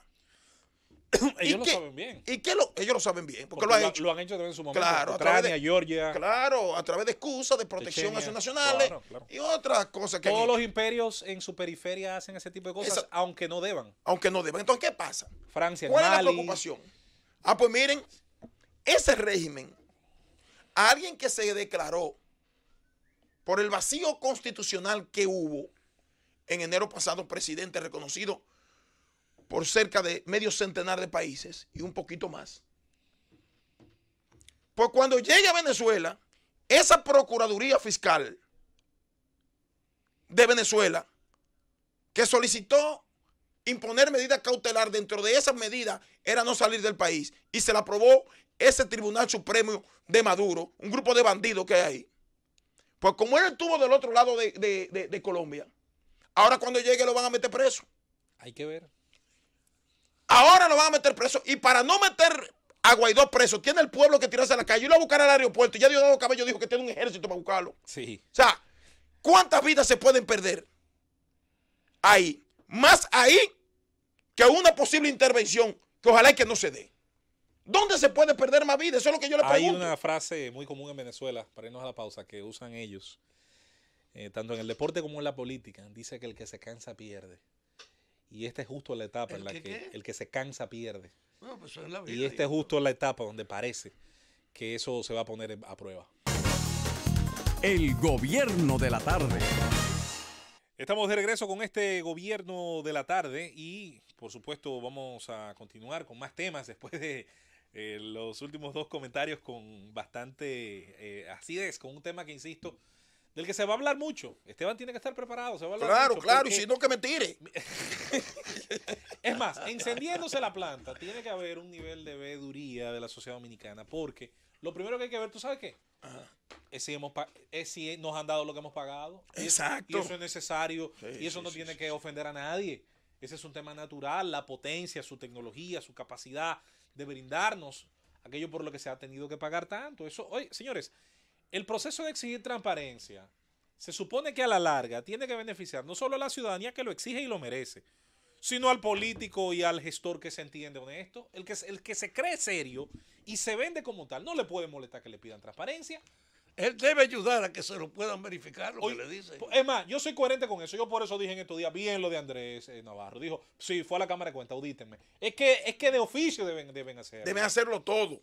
Exacto. Todo. Y por eso los muchachos de bien común, yo digo que se anoten ese cotejo, se anoten esa victoria. Llamaron la atención sobre un tema. Y él fue personalmente. Mire, ¿qué es la presión ciudadana? audíteme allí. Tú ves, esas son cosas que tú dices, bueno, tú eres crítico, pero son cosas que tú no puedes criticar. Claro. Por más oposición que tú seas, tú no puedes criticar que un funcionario salga, Claro. como el caso de Navarro, y diga, miren, vayan a Cancillería y hagan una auditoría para ver si yo me robé un peso para que se proceda. Claro. Entonces, eso desarmó todo, Obviamente. Entonces yo digo, pero ni eso lo aprenden. Jonathan Liriano, Angeli, de bien común, se anotan un virado con eso. Porque, ¿qué es la presión ciudadana si no empujar a los poderes fácticos, en este caso los políticos, a la legalidad? Porque es para allá, empujarlos a la legalidad. Eso es lo que la ciudadanía tiene que hacer siempre, siempre. Y se puede muchas veces en esa labor usted tener muchos puntos en común con gente con la que después usted puede tener mucha opinión en desacuerdo, como es el caso. Pero eso yo pienso que es un tema excelente y ahí el aplauso sobre todo para esos muchachos. Miren, después de los temas de Haití, las 2 semanas de fuego, de candela, la cosa ciertamente ha ido calmándose porque nadie puede, ningún pueblo puede mantenerse durante tanto tiempo, sobre todo en una época como esta, todo el tiempo destrozando propiedad pública privada y en una especie de caos eterno. Las cosas tienen en algún momento que normalizarse, puesto que los seres humanos tienen una serie de necesidades, desde las más perentorias de alimentos, medicinas, agua, pasando a otras que quizás son más accesorias, pero no dejan de ser necesidades. El mercado binacional se hizo este viernes con normalidad en Dajabón. Eso comunica, porque eso hace el mercado, entre otras cosas, da información. Esa es una información de facto, precisa, sin ninguna ONG de por medio, ni ninguna agencia de seguridad que te dice que comienza a calmarse el asunto, al menos por una especie de fatiga de este movimiento. Esto no quiere decir que mañana no vuelva otra vez a coger candela, ¿eh? ¿Tú sabes lo que me preocupa de Está claro. de esos movimientos? A ver. Que no son movimientos que surgen del sentimiento social. ¿Qué está pasando en los últimos Hay que ver. 20 años en Haití? Lo siguiente. Se creó a través de los organismos internacionales un mecanismo de escogencia de autoridades que ha hecho lo siguiente. El partido más organizado que hay en Haití es el Lavalá. Hay que ver, porque ahora esta gente está bien. Sí, pero los neoduvalieristas estos. Sí, pero es el Lavalá. ¿Qué está pasando? Cada vez que el Lavalá o cualquier partido pierde las elecciones, comienza a generar entonces movimiento al interno de Haití, procurando la salida del que ganó las elecciones. Hay un problema de fondo. Claro, Haití es un estado tiene fallido. Una situación de la estructura democrática en bancarrota, por eso está ocupado militarmente. Miren, permítanme un detalle. Aquí nos entregaron, o yo encontré aquí, Mes de la Patria, Honor y Dignidad, una revista muy bonita de los militares constitucionalistas. Y hojeándola me encontré con algo que yo no puedo pasar por alto. Aquí está, en una imagen patética, el sargento mayor, la antigua Bravo, quien me trayó de en mano fue quien encabezó el grupo que hizo prisionero al general Marcos Rivera Cuesta el 24 de abril del 65 y que dio inicio a ese heroico movimiento que en 2 días destruyó las bases técnicas y militares, en 3 días, del gobierno golpista que encabezaba Don Arreti y Ramón Cáceres Troncoso. Pues miren, da pena ver a este sargento mayor, la antigua Bravo, lleno de manchas los brazos y la cara, tendido en una cama, sin ningún tipo de asistencia y olvidado. Lo recojo para llamar la atención tanto de la dirección del movimiento constitucionalista como del gobierno. Un hombre como la antigua Bravo no puede ser abandonado cuando él hay que reconocerle que fue un héroe en la revolución de abril. Así que tírenle la mano a la antigua Bravo. Vamos a pasar entonces ahora, Fafa, vamos a hacer el comentario para ¿cómo es? No, este es mi caso, el mío. No. Porque tú estás hablando como que tú no matas solo con Fafa aquí. No. Ten cuidado. Ay. ¿Qué está pasado, Eddie Alcántara, señores? Miren, la situación relacionada al tema medioambiental en nuestro país ha logrado en los últimos 10, 15 años tomar unos matices, llegar a unos niveles de importancia, de presencia, de preeminencia para una parte de la sociedad que yo creo que nunca antes habíamos alcanzado. Y eso es bastante bueno, eso es buenísimo.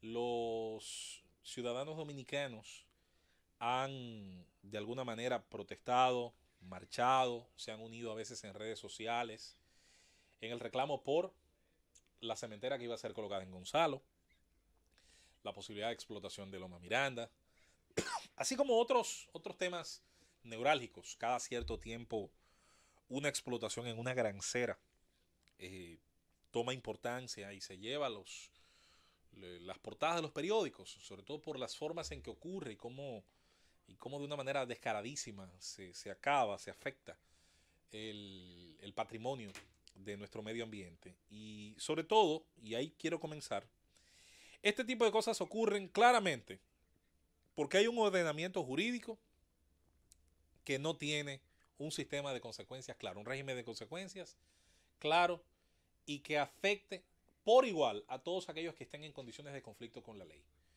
En nuestro país se sabe, y esto no es un secreto para nadie, que dependiendo quién es el dueño de la empresa que afecta tal o cual patrimonio, insisto, de todos los dominicanos y de su medio ambiente, de la biota, de la fauna, la flora y de los espacios de la naturaleza de nuestra isla, dependiendo qué capitales estén allí. Y casi siempre esos capitales, es bueno recordar, no provienen de gente que hizo fortuna con el duro trabajo, el ingenio y la creatividad, sino que se valen precisamente del poder político, policial, militar y de la suma de estos y del tejido, de la forma entrelazada que estos están, para, a partir de ahí, manejar primero el gran equipo pesado que se necesita para esto. Estos no son trabajos artesanales, estos no son trabajos que puedan hacerse pura y simplemente por un individuo.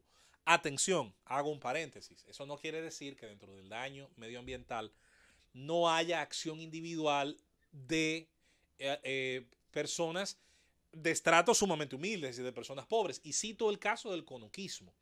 La quema de espacios de la capa vegetal para seguir practicando un tipo de agricultura que hace rato debería estar en desuso, que hace rato debió haber sido sustituida por la mecanización, por el uso de otros aspectos de vanguardia, por el uso, por ejemplo, de buenos abonos para la producción de agricultura y que la misma se haga en los espacios que están habilitados por ley para esto, ha hecho que todavía preservemos esos estilos de producción agrícola que mucha gente, muy pobre, muy limitada, y que quizás usted no va nunca a identificarlo como un criminal, pero la ignorancia puede ser criminal.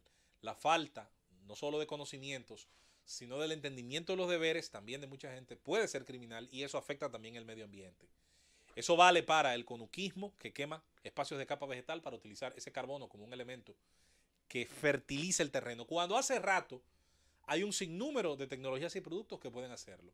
Es parte también culpa de un sistema que ha sido desarrollado para hacer del campo una actividad que esté condenada al fracaso económico. Y está condenada al fracaso económico porque además de los altísimos precios que tiene el equipamiento y todo tipo de materiales que se necesiten para producir, no hay en este país los incentivos en materia agrícola, con todo lo que se habla aquí de la agricultura y la cantidad de instituciones que hay que supuestamente están enfocadas en eso, y que las visitas sorpresa hayan sido en su inmensa mayoría destinadas a los productores. Aquí no existe un programa de incentivar a través de la vía fiscal la inversión en el campo. Vamos a estar claros en eso. Y vuelvo al tema ahora sí de la afectación del medio ambiente a través de la actividad industrial y comercial pesada, grande, bien estructurada. Nos referimos a esas afectaciones medioambientales donde no se trata ahora del campesino que quema para sembrar yuca, ni de ese individuo que te hace el horno para hacer carbón vegetal y venderlo a Haití, que también, claro, estas son formas de afectar a nuestro medio ambiente y son crímenes según nuestra legislación. En el caso concerniente a quienes con camiones sacan materiales de nuestros ríos, a quienes con equipos pesados trasladan grandes cantidades de los lechos arenosos de los ríos, ignorando no solamente la enorme cantidad de leyes y de ordenamientos que hay, ignorando también el hecho, como bien ha dicho la Academia de Ciencias muchas veces y citamos aquí a menudo, existen en nuestro país dos importantes fuentes de agregados que podrían utilizarse sin afectar a los ríos dominicanos, que son el enorme material excedente que se acumula de sedimentos en nuestras presas y que está ahí por millones de metros cúbicos y que bien pudiera utilizarse perfectamente para estos fines, además de los lechos secos que existen por decenas en nuestro territorio. Están ahí por un tema, insisto, de la incapacidad que ha tenido el Estado de Derecho de nuestro país de convertirse en un tejido que llegue a todos los lugares de nuestra geografía y que pueda afectar por igual, tanto en beneficios como en castigos, a quienes habitamos, a quienes poblamos este país. Esto sigue ocurriendo. Cuando se habla, y yo siempre voy a tener esa discusión muchas veces con amigos en las redes sociales, cuando muchos critican ese tardío capitalismo, como le llamó Bosch en su libro, están criticando realmente un mercantilismo, están criticando a capitales que no basan su éxito y su acumulación, insisto, en dar ni mejores servicios ni en generar mejores productos. Simplemente lo hacen basándose en las ventajas que su relación con el poder les permite. Y ese poder que, insisto, puede tener el traje y la corbata de un político, el uniforme de un alto oficial de policía o de un alto general de las Fuerzas Armadas se hace efectivo cada vez que un alguacil, un fiscal, una persona que se querella, quiere, muchas veces de manera individual o a veces representando pequeñas comunidades, hacerle frente a ese salvajismo con el cual se explotan nuestros recursos naturales. No está ausente nunca de ningún acto de esa naturaleza y mucho menos de ese tamaño, porque no se trata de un solo individuo, ni de dos, ni de tres, ni de pocos, ni de una afectación producto de la misma pobreza y limitación, sino de enormes inversiones, de grandes cantidades de equipo instaladas en esos lugares. Tiene necesariamente que ver con ese contubernio eterno, esa conchupancia, como le llamaban los venezolanos, y como puso de moda decir aquí José Israel Cuello, esa conchupancia entre esos grupos que desde el poder político se sirven hacia el capital y no de aquellos que con esfuerzo y con otros aspectos y con otras virtudes pueden en una actividad empresarial que a lo mejor pudiera ser lícita, tener éxito y llegar a tener una gran cuota de mercado. El gobierno de la tarde.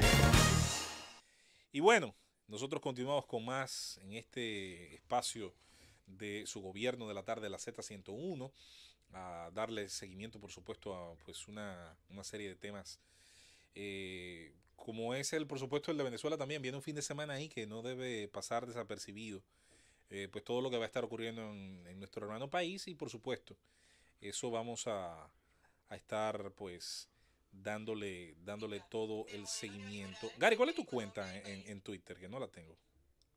¿O tú tuiteas? Poco. Poco. Yo soy más de Instagram. Ah, tú eres instagramero. @Gary Acostar. Acostar Con Y. con la R. Ok. @Gary Acostar. Bueno, ya escucharon a Gary Acosta con Sí, nosotros. yo mismo. Ese mismo, el hombre de Dando Candela. Y espérate, porque los picoteos no se quedan ahí, Gary. De los picantes, de Sábado la Extraordinario. cosa, los picantes, Dando Sábado Candela en Extraordinario. Fidelity. Y So- aquí- Fafa, son unos cuantos cheques que este hombre tiene Eva, que y a pasar todos mis cambiar. alumnos del Instituto Dominicano de Periodismo también. Excelente, del IDP. Del ¿Qué tú IDP, un qué tú impartes abrazo. ahí? Periodismo de entretenimiento al nivel 3. Ah, pero bien. Claro. Tú sabes que hay gente, y pasa mucho con la La crónica con del la arte crónica- es importante. No, yo te voy a agregar algo. Por la Ujú. crónica deportiva, la de que es donde yo surjo en los medios. A Que veces, también a está veces, esa a veces hay materia. un olvido y yo me incluyo entre los que tenían Esa materia esa existe confusión. también. No solo que existe, que debemos concientizarnos que lo que hacemos, lo que se hace en deporte, entretenimiento. Claro. Sí, Yo te lo sí. digo porque a mí me pasaba y lo digo como un defecto mío propio, para no acusar a nadie, lo digo como algo que me pasó muy a menudo. A veces convertíamos los programas, los espacios, en algo demasiado catedrático. Y los deportes se trata de... Bueno, es tan entretenimiento que incluso en el espacio Dando Candela, en fin, nuestra hermana emisora Fidelity, siempre le doy seguimiento a lo Sí, que yo es te he el escuchado. asunto deportivo. Yo te escucho. Porque Total, es, está tan mezclado con la farándula. es porque- entretenimiento. claro, ¿no? Literal. ¿Y con quién se casan los peloteros? Y los atletas ya, los Bueno, futbolistas con americanos. mujeres bellas que están ligadas en los medios de Y comunicación. con artistas, Reggie Bush fue el primer Mario famoso de Kim Kardashian. Bueno, por ahí van. Mira a Alex Rodríguez con Jennifer López y por ahí se va la cosa. Miren, en esta semana ha habido mucho revuelo luego de que el domingo, específicamente a Manny Manuel, El merenguero boricua. en Gran Canaria, España, fue sacado prácticamente del escenario ¿Por qué? en uno de los carnavales. Porque Yo vi que le alegadamente- vocearon unas cosas. Sí, la gente le vociferaba que estaba borracho. Ah, Realmente en los videos que existen en las redes sociales no está en su mejor estado. Demuestra una forma, incluso hasta musicalmente hablando, no iba acorde con los músicos, como hablaba. Y tuvo que entrar la concejal de Gran Canaria a pedir disculpas y a decir que ese lugar no se prestaba a ese tipo de situaciones. wow. Y que por ende no iba a permitir que el público disfrutara de un espectáculo de mal gusto como el que estaba ofreciendo Manny Manuel. Manny Manuel, a quien tuvo la oportunidad de entrevistar aquí en Z Digital, cuando estuvo en República Dominicana en una última ocasión. Un merenguero que en los 90 tuvo gran éxito y pegada. Este impasse del domingo ocasionó que el lunes, donde tenía presentación también en otro festival de Santa Cruz de Tenerife, también en España, Donde, por se le cierto, cancelara también ese evento. donde es importante, pero- hacer la acotación, Fafa, Gary, Ed y los compañeros. Las Canarias, por muchas razones, Ujú. siempre fue, dentro del mercado español, un punto extraordinario para la música caribeña. Sí.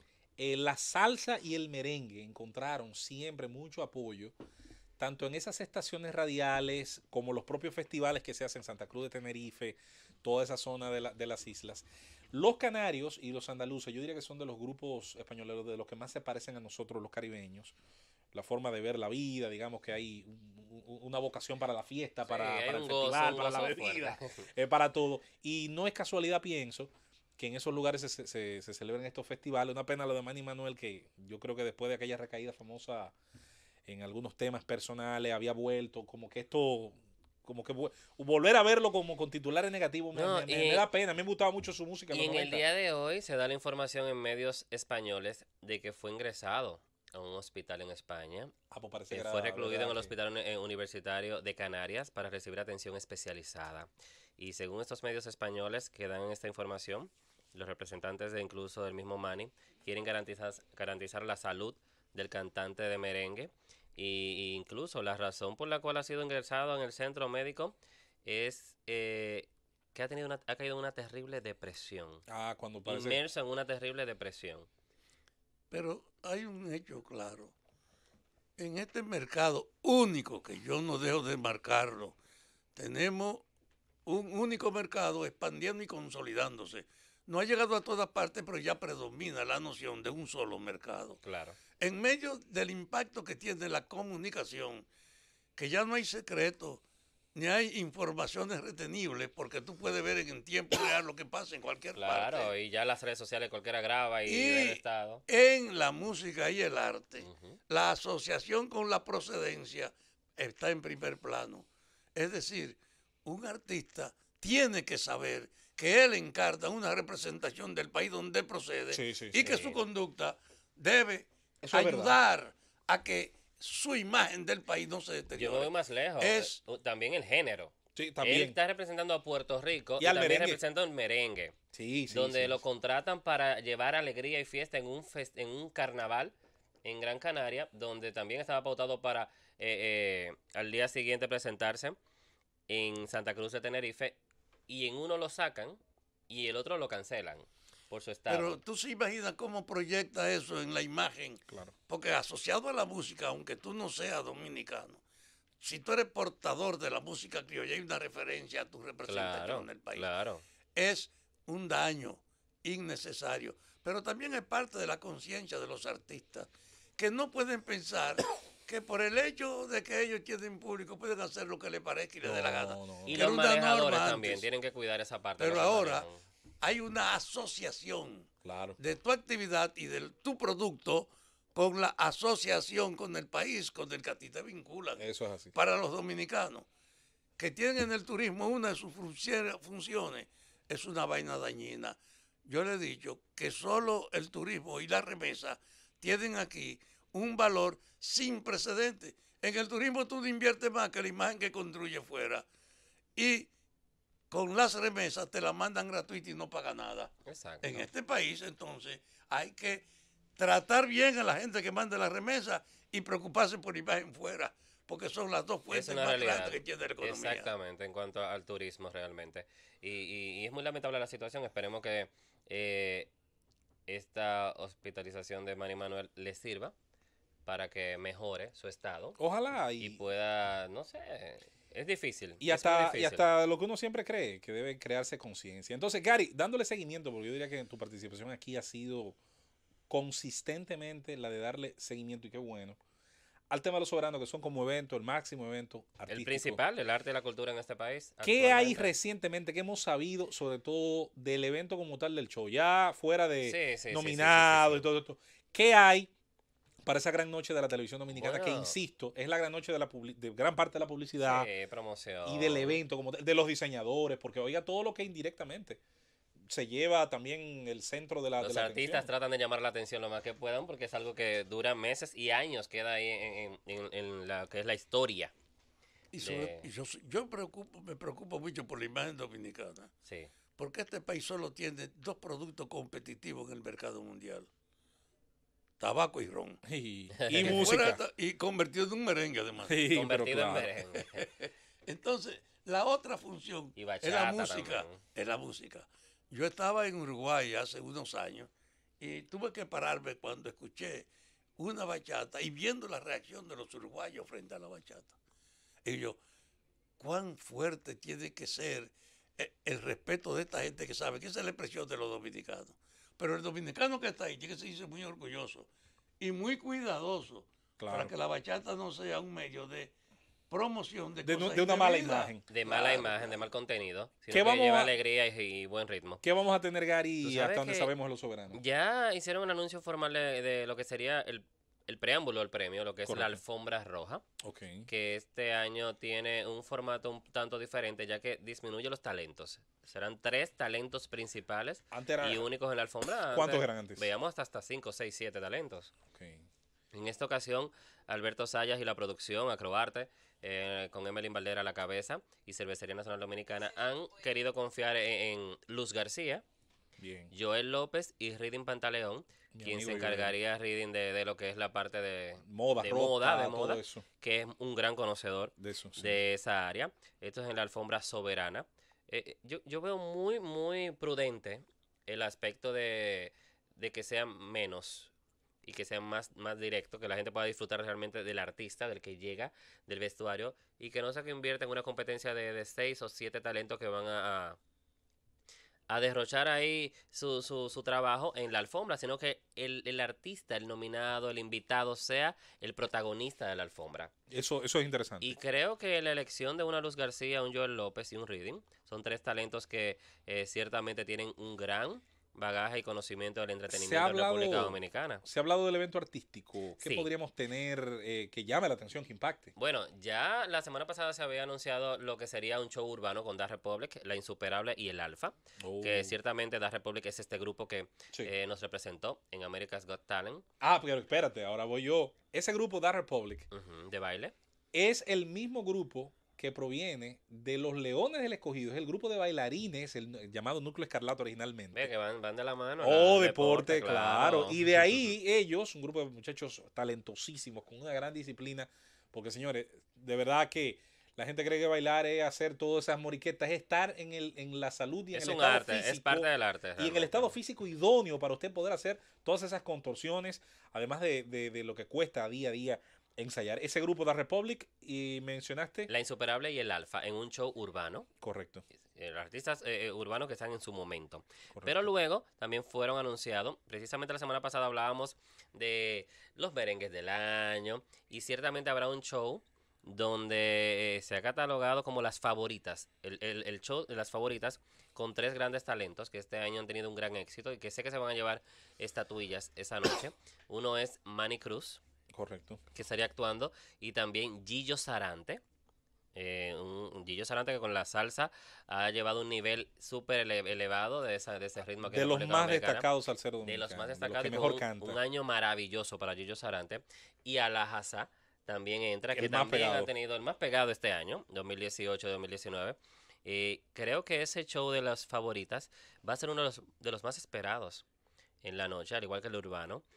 Hay una publicación que todavía no es oficial, pero ciertamente sí se comenta por ahí que se está trabajando en un show de bachata donde se puede hacer una especie de homenaje a Oscar Sarante. Ahora, habría que esperar la confirmación de producción. Al Sí, pobre por- Sarante, hacerle homenaje muerto. Bueno, que nunca se imagínate. le hizo en Es vida. una pena, Pero como él dice- se lo merece. pero de que se lo merece. Merecidísimo, realmente. Es así. Grandes éxitos. Él estuvo nominado en varias ocasiones. No Cuando no- aquella producción del 2002, que fue una locura. Tuvo varias nominaciones en varios años. No ganó la estatuilla como tal.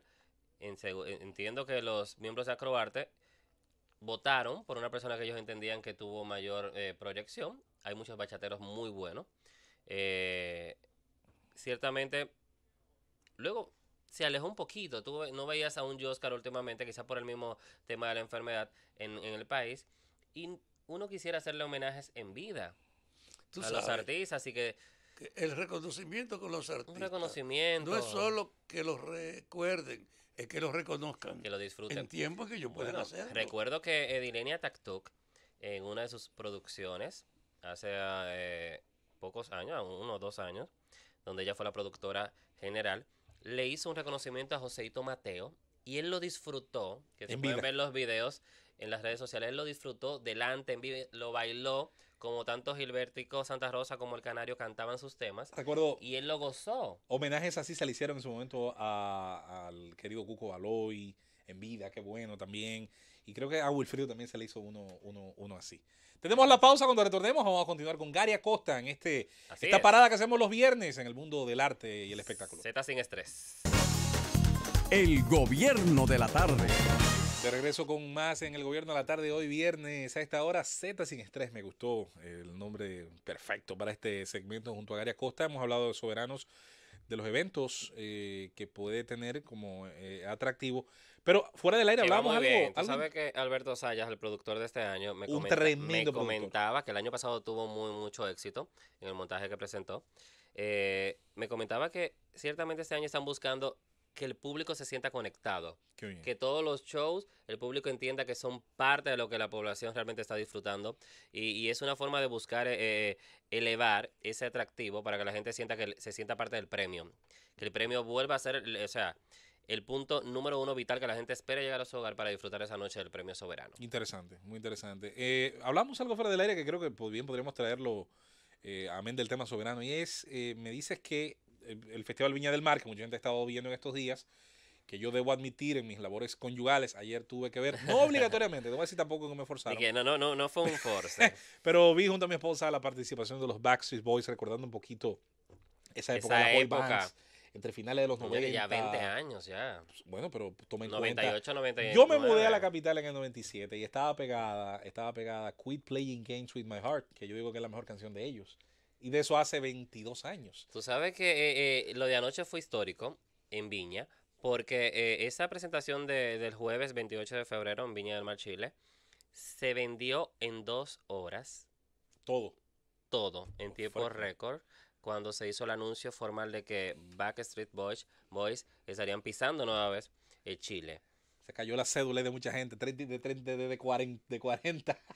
Sí, tú sabes que no, y menos. También, sí, y menos, sí, y menos. sí. Uno siendo adolescente disfrutaba de esa época dorada de lo que era la cultura pop. Y de las boy bands. De las boy band con NSYNC y otras. Pero hay algo otras figuras, interesante. claro, y es claro, que claro. podría haber, me dice Gary, esto es interesantísimo, podría haber un artista dominicano, Bueno, urbano, Sí. a lo mejor. Se ve que esta noche estaría actuando el cubano Bongo Quiñongo, Becky G, y también la atracción principal es Bad Bunny. Bad Bunny está en un gran momento, y también en Chile se encuentra el urbano El Alfa, nominado a Premio Soberano, y estaría supuestamente pisando, esperemos que así sea, pisando el escenario de la Quinta, La Quinta Vergara. allá el monstruo, como se le dice al escenario de la Quinta de Viña del Mar, que esta noche ya concluiría en una semana de actividades donde ya se ha presentado Marco Antonio Solís, Marc Anthony, Rafael, Wisin y Yandel, entre otros, en esta semana allá en Viña del Mar. Fuera de Juan Luis, ¿cuál será el dominicano que mejor le...? Leído. Ah? Tú sabes que han tenido la oportunidad de actuar varios. Y si bien pueden Juan recordar y Juan buscar Luis en las fue redes histórico. sociales, no, histórico también fue un Wilfrido Vargas, que se encuentra incluso en YouTube, se puede buscar, y un Johnny Ventura. Johnny Ventura hizo un show ya cerrando en esos años mozos, como se podría decir, donde la banda empezó a tocar ese merengue sin parar, no hubo una pausa, y el público vuelto loco en Chile con el merengue de Johnny Ventura, Maratónico. y años después con Wilfrido Vargas, que no querían que se fuera al escenario. Impresionante. Así que no solamente tenemos un gran éxito de un Juan Luis en Viña, sino que un Johnny Ventura, un Wilfrido Vargas. También los Ilegales tuvieron su éxito en su momento allá en Viña del Mar. Así varios dominicanos han tenido la oportunidad de actuar allá. Yo mucho a Wilfrido, porque él, en las oportunidades que se han presentado, ha usado su aporte artístico para promover los mejores sentimientos nacionales. Sí, Sí. un Hoy embajador, un Con el embajador. pueblo, y lo ha hecho con él tiene, y Johnny en cierta medida, pero Wilfrido ha sido el que más ha promovido Wilfrido. el uso del canto para desarrollar la dominicanidad. Cuando uno ha estado en algún lado en Sudamérica o Centroamérica, que uno menciona que tú eres de aquí, te mencionan casi siempre entre los primeros artistas Wilfrido. Y yo hablo de Y con Wilfrido. mucho respeto lo mencionan. Sí, a Yo, nivel yo internacional. lo trabajé necesito. 2 años con Wilfrido. Yo lo sé, Faba, yo lo sé, allá está tu nombre. En ese Cuando yo tiempo, trabajé también bueno, en las empresas de Tiempo Wilfrido. duro de la vida para desarrollar y fortalecer el sentimiento de que la música es el mejor medio para usted hacer que respete a su propio pueblo. Eso es así. Y Gary. que se interesen por ello. Algo más ya terminando para irnos. Por cierto, vamos a oficializar eso con bumper y todo. Z sin estrés, me estrés, gustó ahí. porque es viernes que será la semana así como relajados, como Ahora, debe de ser. vamos a pasar de la bachata y la farándula Sí, no. a los trabajadores. En breves instantes vamos a pasar a eso. Gary, quiero darte las gracias, hermano. A ustedes por siempre recibirme cada viernes aquí en la Z. Yo voy a venir 101. con mis preguntas más... Más puntuales. Sí, tú verás. ¿Sabes que hay una cosita por ahí sobre el Bingo Show? Sí. Algo que se vendió mucho Me aquí. preocupa con mucho que esas vallas producciones estén enormes, fracasando en este país. Y al parecer no funcionó en República Dominicana. Hay algo con la publicidad que está ocurriendo en temas económicos que Sí, me y preocupa hubo algo mucho. con el tema de la venta del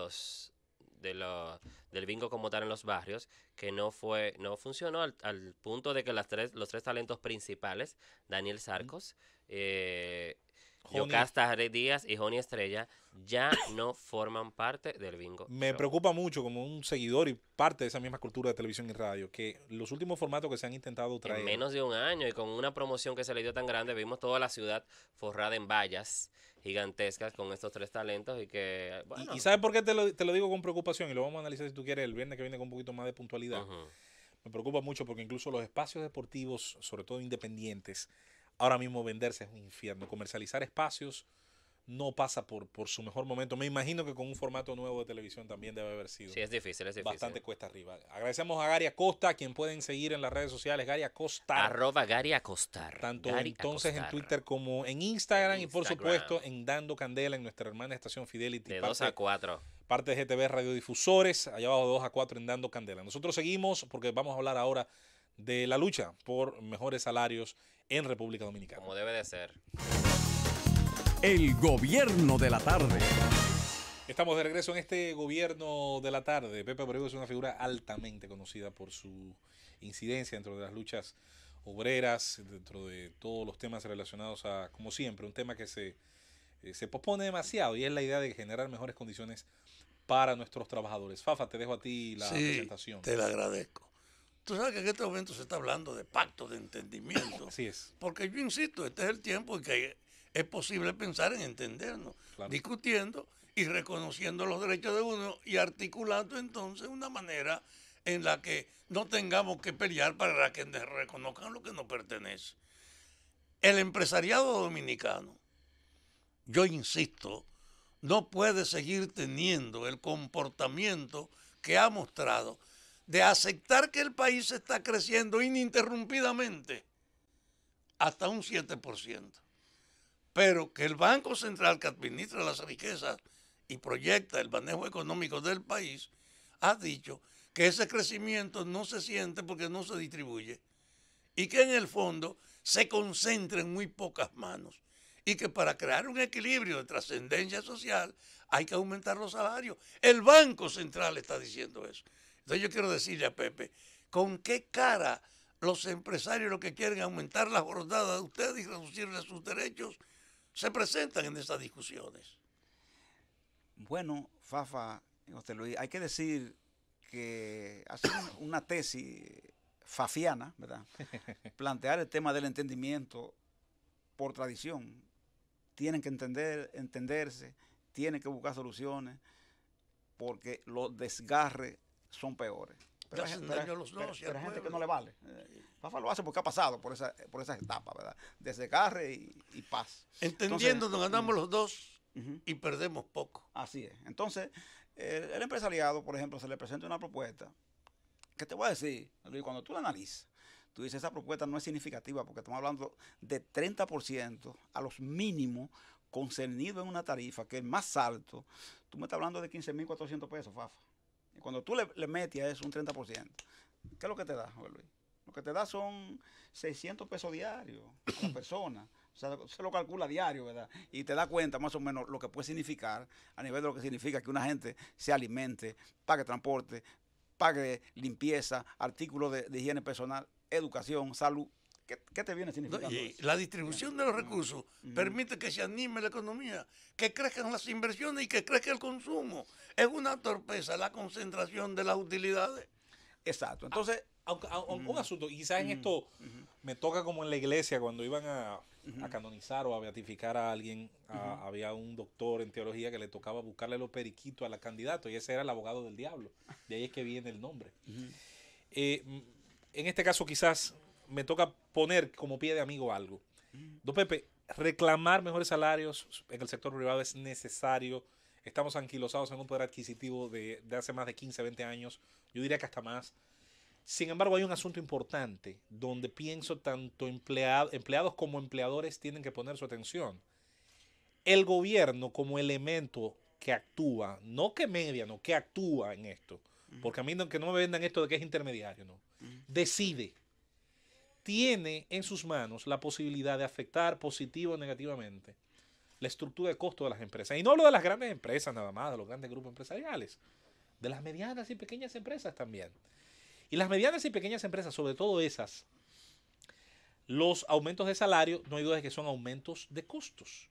Y esos aumentos de costos para las empresas medianas y pequeñas es más difícil absorberlas, porque mientras el empresario grande simplemente lo que va a hacer es subírselo al producto, por lo tanto puede generar inflación, en el caso del empresario pequeño puede ser la diferencia entre la vida y la muerte, entre seguir operando, cerrar, entre disminuir sus capacidades. Podría ser pues, quizás el único elemento que conjunte a los dos bandos en la mesa y donde el gobierno tendría que responder cómo usted, que gobierna, que maneja el erario, que maneja los impuestos, asegura que la estructura de costos, que puede ser desde el anticipo, un impuesto para mí criminal, que podemos eliminarlo mañana, podría asegurar que quizás se empuja hacia una solución en este tema. Lo que pasa es que los gobiernos, en cierta forma, y el gobierno actual, no es diferente a lo que han pasado en ese aspecto. Se hacen los desentendidos frente al tema. ¿Te entiendes? Fafa, eso es así. Te convocan, aquí estamos, los tres sectores. Pero yo como Estado dejo que las dos partes choque como dos gallos, discutan, pero como dice, ¿verdad? No digo como gobierno, dice Jorge, mira, yo aporto aquí esto. Vamos a hacer esto, ¿entiendes? Vamos a hacer aquello. Yo voy a sacrificar tal cosa. Claro. No te lo dicen, Jorge, no te lo dice nadie, ¿entiendes? Absolutamente nadie. Entonces tú tienes que entenderte con un empresariado que, como dice Fafa, está marcado por una visión en la que entiende que el tema salarial es un tema que en lugar de dinamizar la economía, erróneamente, ellos entienden que es un costo que frena su inversión y limita su ganancia, cuando en el fondo no es así. Y oye un detalle, el reconocimiento de que hay que distribuir mejor lo que se produce es un problema de alto interés económico y político. Y entonces el gobierno puede sentarse con el empresariado y dice, hay que tratar de que esta distribución favorezca a los trabajadores porque están congelados su trabajo. Y además ustedes se enfrentan a un creciente incremento de precios, a una reducción de su capacidad de compra. Un salario que ustedes tienen hace 2 años congelado, cuando se enfrentan a que cada año el gobierno le pone al presupuesto un indicador que dice, hoy el dólar está cambiándose a 49 por 1 y al término de este presupuesto va a ser al 53 por 1. ¿Qué quiere decir eso? Que el que está recibiendo un salario fijo perderá poco a poco capacidad de compra en la medida que se incrementen los precios por la devaluación de tu moneda que está haciéndose ahí. El gobierno ha pensado en una parte de la empleomanía, pero y la parte de la informalidad. José, dice el compañero, también hay un costo. Sí, hay un costo. El Estado que se reúna con los empresarios y diga, vamos a discutir sus compromisos impositivos, porque no se pueden sacrificar sobre todo los medianos y trabajadores pequeños, por el bien de ellos y del gobierno y del pueblo, pero no lo hacen. Y hay una desarticulación tal que el empresariado y el gobierno son socios frente a los trabajadores, no para ayudarlos, sino para someterlos. Y eso es una herencia arcaica en este país.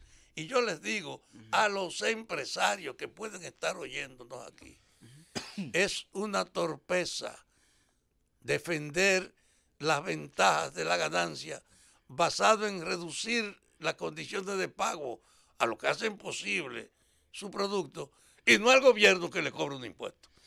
Los empresarios tuvieran con ustedes un apoyo si ellos dijeran, miren, hay que subir el salario de ustedes, pero no tenemos que lograr un ajuste mejor de los impuestos. Ustedes lo ayudaran para reclamarlo, pero no quieren coger suave y es más fácil bregar con ustedes que poner sobre la mesa frente al gobierno es una realidad. Pero lo cierto es que yo entiendo, no es posible ignorar que no se puede mantener el nivel de salario que predomina hoy en la parte fuera del Estado. No se puede mantener, ni la informalidad tampoco. Y que ustedes tienen que ir más allá de la discusión. Prepárenle siquiera un plantón al gobierno para pedirle que ustedes merecen ser respaldados. Porque en el fondo la pasividad de los trabajadores ha facilitado que lo ignoren. Y eso es una cosa que a mí me apena. Ustedes tienen miles de gente, amigos, en los medios, que sus demandas pueden llegar aquí. Pero cuando yo lo veo a ustedes tres discutiendo, a los representantes de los trabajadores, te digo, la clase obrera ha reducido su fuerza y su presencia en esta sociedad. Y ahora tienen a su favor el reconocimiento que para distribuir el crecimiento hay que tomarlo en cuenta ustedes. Y yo no he visto la reacción de que ustedes sepan que hay un ambiente favorable para reclamar. Que ese epacoredo que representa ahora a los empresarios no puede salir a ustedes con cuentos, cuando el problema real es hay más producción, hay más ganancia, pero los salarios son peores. ¿Cómo podemos resolver una cosa Mira, así? se habló, José Luis, a veces se habla mucho de pacto, tú ves, y una de las cosas que se habló fue con el sector empresarial. Bueno, nosotros queremos un tema salarial, el despegue de salario, porque esa es distribución de la riqueza, esa es participación en ese crecimiento económico del que se habla. Ustedes tienen problemas de impuestos, ¿verdad? Con el gobierno, ¿verdad? Claro. Todos los pequeños y medianos. Vamos a hacer un pacto. Entonces, Sobre todo entre los nosotros. pequeños que no le pueden Pero, estar cobrando por claro, adelantado. Claro, entre nosotros, ¿verdad? El anticipo, esa cosa así. Pero como dice Fafa, como dice, hay que reiterar de nuevo esto. Cuando eso se plantea, el empresario lo que te habla es de la cesantía. Y te dice, si tú me quitas la cesantía laboral, que es una carga laboral muy alta, yo puedo entonces reconocerte como salario. No lo hace frente al gobierno con los impuestos, No, sino con frente al nosotros, derecho de ustedes. con nosotros. Es una actitud de poca sensibilidad del empresariado dominicano. Es con nosotros que lo Claro. quieren. Que eliminemos cesantía, Luis, para que entonces ellos decirnos, convertimos en salario entonces el pago. Un asunto con de la cesantía. Un asunto con la cesantía, Pepe, que quería preguntarle a usted. Lo había hablado hace un tiempo con un amigo que maneja una empresa mediana y me decía, mira, no es bonito lo que voy a decir, pero es cierto. La cesantía, producto de que es una compensación importante en materia económica para quien sale al desempleo, se convierte muchas veces en un objetivo del empleado y se da una situación. El empleado no renuncia, quiere la cancelación porque sabe que le sale su cesantía con unos complementos y se produce una lucha de la siguiente forma. El empleado baja su rendimiento tratando de motivar su cancelación. El empleador se niega a cancelarlo porque no quiere pagar completamente la cesantía. Y se da una reducción de rendimiento donde solamente sale perdiendo uno, el usuario final, que recibe un servicio y un bien de menos calidad. Ese tipo de cosas, no hay forma de buscar algún punto intermedio en ese tipo de fenómenos. Si yo lo tengo, el punto intermedio. ¿Tú sabes cuál es el punto intermedio? Declarar por ley obligatorio que la cesantía se pague al fin de año, cada año, que no se acumule. Así, ellos no pueden hablar. Tú necesitas un mes que se establezca. Pepe, yo me llevo a Fafa a pagar ese el pleito. mes, Yo me llevo a Fafa y a así esa no mesa. se acumula. Mira, eso que Fafa plantea Me parece excelente. es planteado a grito por los trabajadores, en Claro. cada empresa, y dicen, Pepe, estamos dispuestos, mire, si Yo sé que sí, están yo sé que pagados, sí. dispuestos a pagarlo anualmente, nosotros dejamos que no haya acumulación y nos transamos por eso. Así en la es. discusión. Ahora, el sector empresarial dice que no, por un asunto que, claro, a propósito de su pregunta. La verdad que en nuestro código hay el derecho a desahucio sin alegar causa. Entonces, el empresario dice, cuando tú le propones eso, mira, yo quiero seguir manteniendo mi derecho a ponerle fin al contrato sin alegar causa. Yo quiero despedir a Rafael Francisco Taveras Rosario. Yo quiero tener el derecho a poderlo hacer sin explicarle a Rafael Fafa Taveras cómo yo lo puedo hacer. ¿Qué indemnización yo debo pagar por hacer eso? Es la cesantía. Cuando tú le dices al empresario, usted quiere ahorrar el pago de la cesantía, entonces también suprímase usted el derecho a ponerle fin al contrato sin alegar causa. El Sí, empresario pero te dice no hagan fácil ese que negocio. no, Salen que perdiendo jamás va a ustedes. aceptar eso. Que Claro. jamás lo va a aceptar. Sí, ¿Por pero qué? hay un problema de fondo. Claro. Yo vivo diciéndole a los empresarios, incluyendo a Bienvenido en esta emisora, el empresario tiene derecho a decidir, pero tiene que respetar la condición del asalariado, Yo me que entiendo. también tiene sus derechos. No es verdad que el empresariado puede creer que lo puede votar sin causa. ¿Me No entiendes? puede ser. Entonces, como Y en el código hay que penalizar cuando Pena- ellos vayan penalizarlo. a despedir a alguien ¿Tú sabes sin por qué, Fama? causa. Porque hay sitios donde no hace cesantía, ¿no, Luis? Ahora, cada desahucio significa una demanda sin una salida. ¿Entiendes lo que? Porque el trabajador Pepe, demanda. Me envía una persona que maneja precisamente el tema de MIPYMES. Creo que incluso es un conocido de todos. Sí. Que nos recuerda que grupos empresariales grandes, por lo menos en la categoría que él tiene, hay 5.000 empresas medianas, 14.000 pequeñas y más de 1.450.000 microempresas. Y él dice más o menos lo mismo que decíamos hace un ratito, que en el caso de micros y pequeñas empresas, para aumentar, hay que atacar, y ahí yo insisto en el rol del Estado, que se quiere desentender y que como árbitro, y no es árbitro nada, es parte de... No pueden aumentar si la estructura de costos no se elevaría a favor. O sea, la empresa con 3, 4 empleados, no hablemos de la de 2.000 ni la de 3.000, que sabemos que son las que manejan enormes cantidades de producción. Entonces, él señala que ese es un punto importante a tomar en cuenta, aunque ya previamente lo habíamos hablado, el caso de micros y pequeñas empresas para el tema del aumento. ¿Qué participación tienen ellos también en la mesa? Ninguno en los hechos. Sí, hay que decir Los que, chiquitos no deciden. que ellos se meten al CONE, se meten al Copardón, se meten a la Asociación de Industria, Pero no lo se toman hacen en parte, cuenta. entonces lógicamente en la discusión Lo no aparece. usan, lo usan. Cuando se le ha planteado, vamos a negociar nosotros directos como sindicato porque nos parecemos, ¿verdad? En alguna forma, porque muchas veces los pequeños empresarios, Jorge Luis, salen de trabajadores, trabajadores que reciben una prestación. claro, por Pues, supuesto. Un tipo que es un gerente por ahí, recibe una prestación laboral, con las prestaciones mismas, Fafa. Va un préstamo, ahora, Pepe, emprende un Yo negocio. quiero, una con empresa. mi solidaridad con los Sí, trabajadores, yo sí. quiero hacer una sugerencia. Ujú. Ahora viene la Semana Santa. Y la iglesia tiene un predominio, la iglesia católica, en la Semana Santa. Yo quisiera ver a los curas que confiesan tener sensibilidad social y preocupados por los humildes. Yo quisiera verlo haciendo causa común con los trabajadores en el sentido, esto tiene que modificarse. La iglesia puede hacerlo y ustedes pueden pedir la locura que lo apoyen, porque no puede seguir este estatus discriminatorio de que los trabajadores no son gente. Correcto, yo pienso que sí, que es una buena oportunidad, una buena... Y creo que Benito Ángel, en la homilía que pronunció, dijo que había que reconocer Pero formalícenlo. los derechos de los trabajadores, y creo que eso hay que formalizarlo para que se extienda mucho más Yo allá. quisiera ver Y la eso, iglesia en la Pepe, campaña así de la es. Semana Santa promoviendo. Un buen cristiano no puede ser indiferente al dolor de los otros. Pienso... Ayuden a los trabajadores. Pienso, Pepe, que esta visita y esta conversación, más que entrevista, creo que va a ser una muy buena conversación. Sirve sobre todo para fortalecer la idea de que los trabajadores, en este caso, y sus representantes, tienen que ser, y no dudo que le hayan hecho, buenas propuestas para que nadie niegue que han estado en el papel, en la mesa, elementos donde hay ganancia, tanto para las tres partes, como para el sistema económico dominicano en general. Y bueno, yo espero que ese sea el fruto. Oye, antes de que concluya, tenemos que un irnos. dato solo. Se informó, lo hizo Leonel Fernández, que entre 1996 y el día de hoy, el Producto Interno Bruto creció 3 veces. 3 veces. Sin embargo, los salarios no han crecido ni media vez. Eso es importante, palabra, ¿entiendes? Que hay que tomar en cuenta, eso es así, eso es así. El gobierno de la tarde.